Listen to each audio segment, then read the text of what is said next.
Halo, apa kabar pemirsa? Bertemu lagi bersama saya Anggun Oktarini dalam Warta Parlamentaria. Dan kami sudah menyiapkan beragam informasi seputar kinerja dan kegiatan anggota DPR RI. Inilah dia Warta Parlamentaria selengkapnya.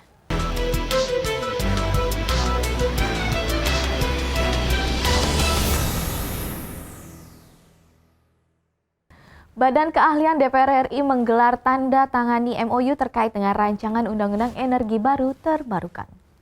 Ditemui usai menghadiri FGD dan Memorandum of Understanding atau MOU di Hall Ritz Hotel Malang baru-baru ini, Kepala Badan Keahlian DPR RI Innocentius Samsul mengatakan Universitas Muhammadiyah Malang atau UMM telah memberikan inspirasi besar dalam penelitian dan pengembangan bidang energi baru terbarukan di Indonesia.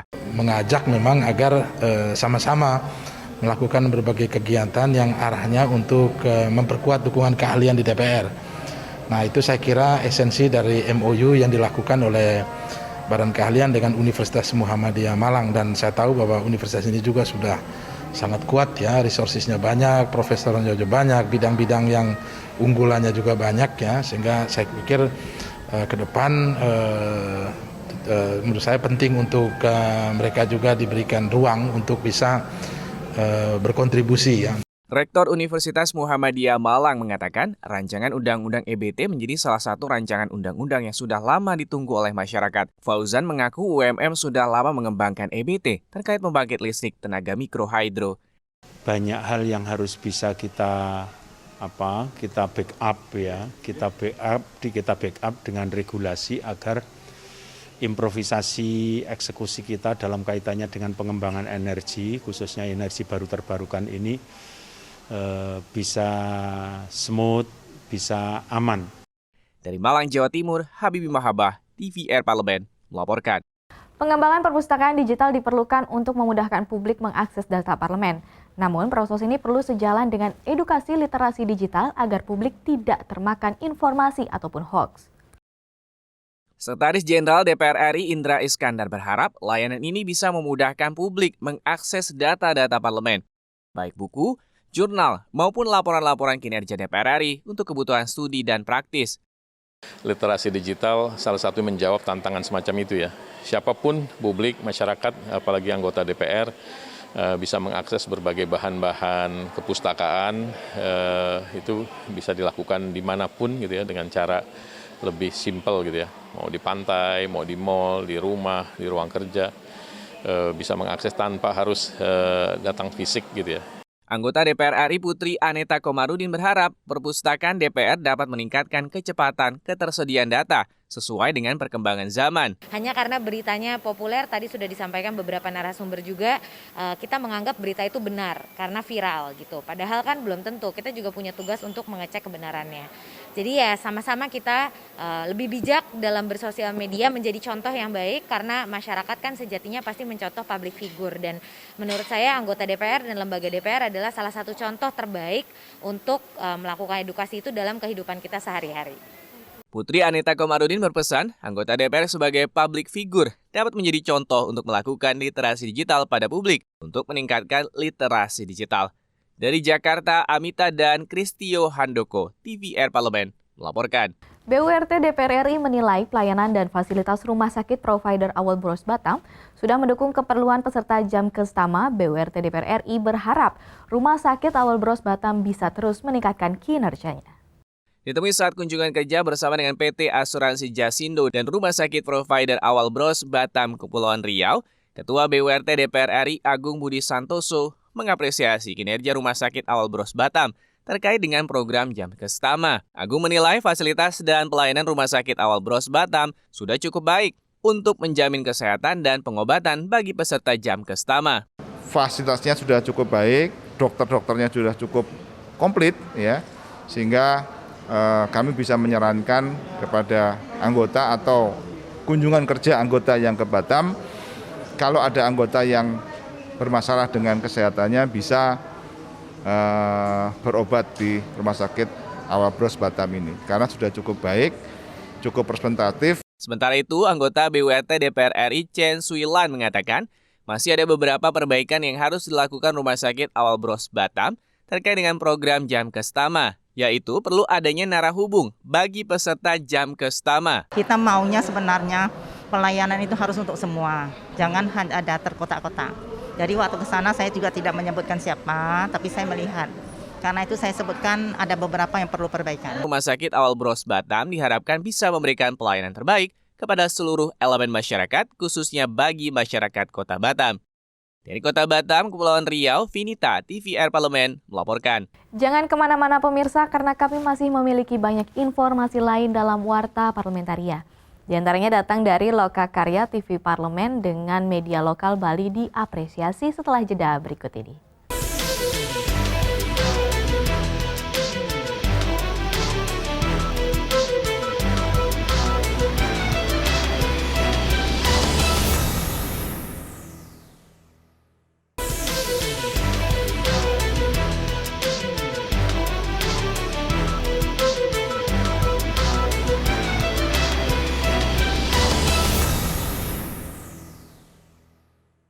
Anggota Komisi 2 DPR RI mengapresiasi program Lokakarya TV Parlemen dengan televisi dan radio lokal di Bali.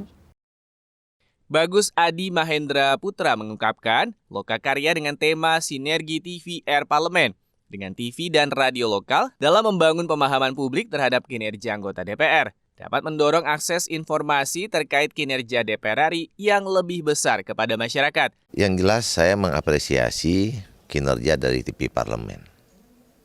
Hal ini bisa kita laksanakan yang sudah tentunya dengan penambahan anggaran untuk TV Parlemen, sehingga TV Parlemen ini bisa lebih eksis ke depannya dalam mengkomunikasikan, menginformasikan, dan menyuarakan terkait dengan kinerja anggota DPR. Sementara itu, Ketua Komisi Penyiaran Indonesia Daerah Provinsi Bali, I Gede Agus Astapa, mengapresiasi adanya Lokakarya yang diselenggarakan oleh TVR Parlemen yang mengajak lembaga penyiaran di Bali untuk memberikan informasi yang membangun di tengah kondisi pandemi. Menurut Agus, dalam kondisi pandemi saat ini, media lokal di Bali telah secara intens memberikan informasi kepada masyarakat yang sifatnya positif, informatif, dan inspiratif. Bahwa ini langkah yang baik untuk selalu meningkatkan kualitas SDM masyarakat di dunia penyiaran, di Bali khususnya, dan ini kalau bisa rutin dilakukan setiap periode tertentu sehingga ada upaya sinergi bersama-sama bagaimana menggemakan TV Parlemen khususnya kinerja DPR kepada masyarakat. Dari Provinsi Bali, Alfat TVR Parlemen melaporkan. Sesuai kesepakatan DPR RI dengan pemerintah, kebijakan fiskal tahun 2022 akan dijalankan secara antisipatif dan responsif terhadap pemulihan ekonomi dan sosial serta penanganan pandemi COVID-19. Anggota Komisi 11 DPR RI pun mendorong Kementerian Keuangan menjaga stabilitas perekonomian melalui reformasi APBN. Usai rapat paripurna pembukaan masa persidangan 2 di Gedung Nusantara 2 DPR RI, Wihadi Wiyanto mengatakan realisasi anggaran tahun 2022 menjadi satu transisi dalam upaya pemulihan ekonomi nasional. Sementara untuk mengendalikan defisit APBN, pemerintah diminta melakukan efisiensi pengeluaran atau belanja, memanfaatkan saldo anggaran lebih atau SAL, serta merenegosiasi utang. Jadi satu transisi karena pada saat nanti tahun 2023 itu angka defisit sudah tidak boleh lagi melebihi 3%. Anggota Komisi 11 DPR RI Wihadi Wiyanto juga mengingatkan putusan MK atas batas waktu Perpu nomor 1 tahun 2020 terkait sistem stabilitas keuangan yang memberikan catatan dan evaluasi dalam penggunaan anggaran pengendalian COVID-19 di berbagai daerah. Untuk itu perlu dilakukan pengawasan dan pencegahan terhadap penyalahgunaan anggaran yang bisa merugikan keuangan negara. Apa yang sudah dilakukan untuk anggaran-anggaran COVID itu haruslah diteliti kembali dan juga penyelewengan-penyelewengan yang ada juga mestinya harus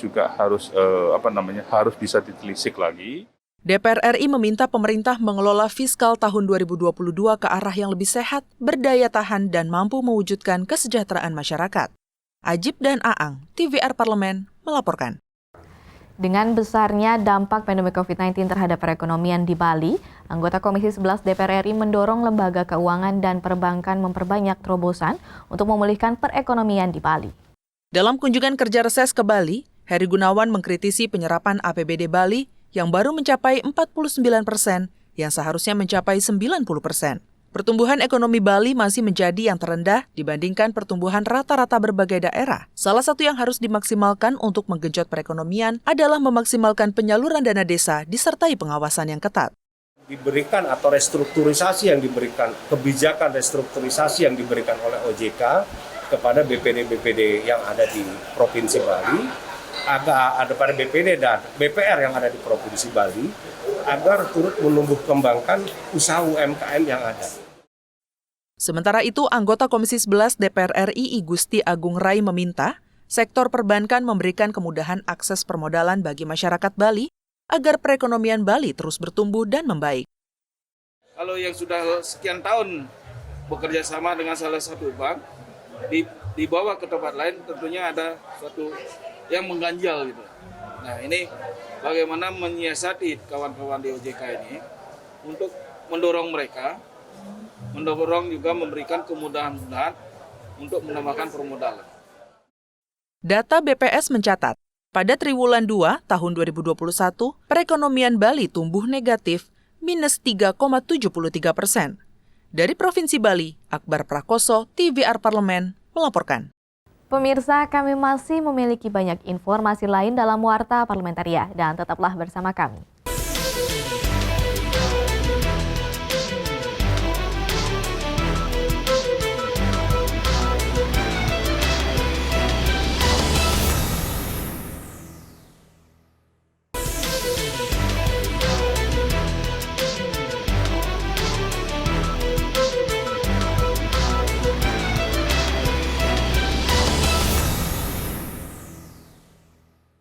Proyek kereta cepat Jakarta-Bandung diputuskan mendapat suntikan dana dari APBN.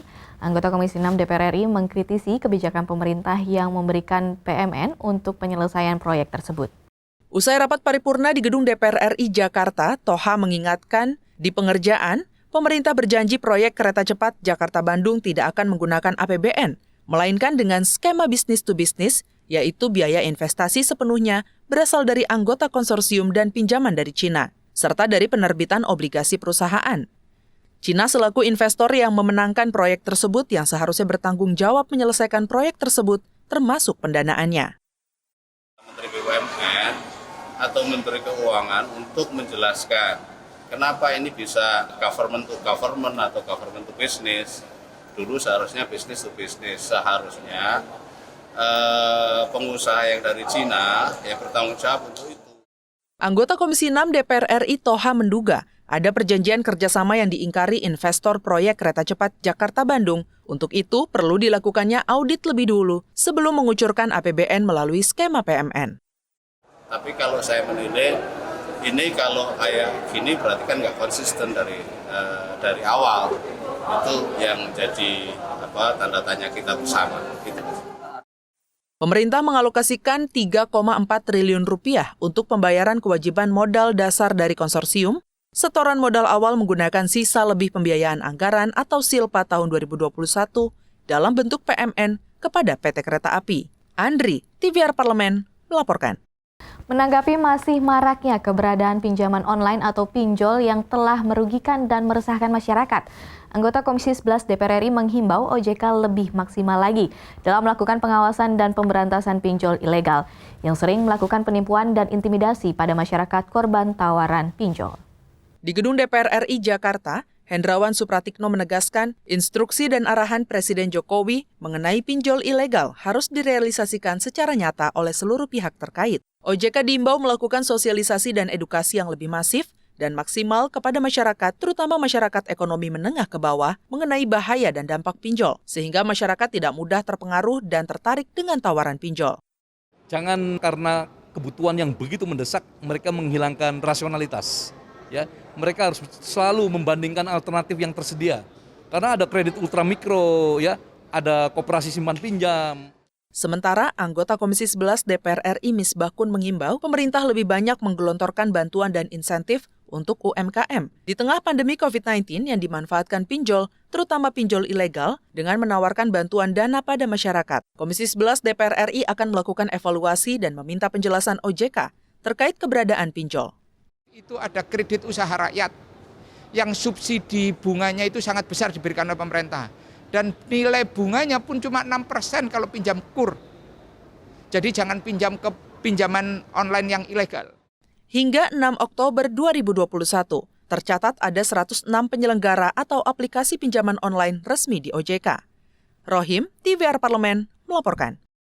Demikianlah beragam informasi seputar aktivitas DPR RI yang sudah kami susun dalam Warta Parlementaria. Saya, Angga Doktarini, beserta kerabat kerja yang bertugas, pamit undur diri. Terima kasih atas perhatian Anda dan sampai jumpa.